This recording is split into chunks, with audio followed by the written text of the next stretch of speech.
నమస్తే ఫ్రెండ్స్. యూరోప్లో winter season start అయిపోయింది. ఇప్పుడు టైమింగ్స్ చేంజ్ అవుతాయి. యూరోప్లో 6 మంత్స్ ఒకలా ఉంటుంది టైము, ఇంకో 6 మంత్స్ ఇంకోలా ఉంటుంది. అంటే ఒక గంట వెనుక ముందు జరుగుతుంది అన్నట్టు.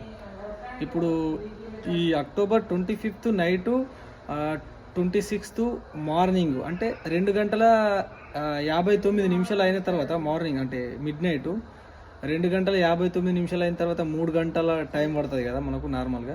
బట్ ఇప్పుడు 3 గంటలు కాదు, మళ్ళీ 2 గంటలకు వస్తుంది. 2:59 నిమిషాలు దాటిన తర్వాత 3 కాదు, ఆటోమేటిక్గా మళ్ళీ 2 గంటల నుంచి స్టార్ట్ అవుతుంది. అంటే ఒక 1 అవర్ వెనకకి వచ్చేస్తుంది అన్నట్టు టైమింగ్. యూకేలో కూడా సేమ్ ఇంతే, యూరోప్ మొత్తం ఇంతే ఉంటుంది. గంట ముందు మళ్ళా తర్వాత ఈ ఈ టైమింగ్ అనేది 6 నెలలు ఉంటుంది. 6 నెలలు దాటిన తర్వాత మళ్ళీ యాజ్ ద సేమ్ ఇట్లనే ఒక గంట ముంగట్టుకోతుంది. ఆ డేట్ ఎగ్జాక్ట్లీగా మనం చెప్పలేము. 31st అట్లా ఇట్లా 4-5 రోజులు అటు ఇటు ఉంటుంది. బట్ ఎగ్జాక్ట్లీగా ఏం చెప్పలేము మనం. అప్పుడు చెప్తారు, అప్పుడు మనకు న్యూస్లో వస్తుంది. ఉంటా ఫ్రెండ్స్, జై హింద్, బాయ్ బాయ్.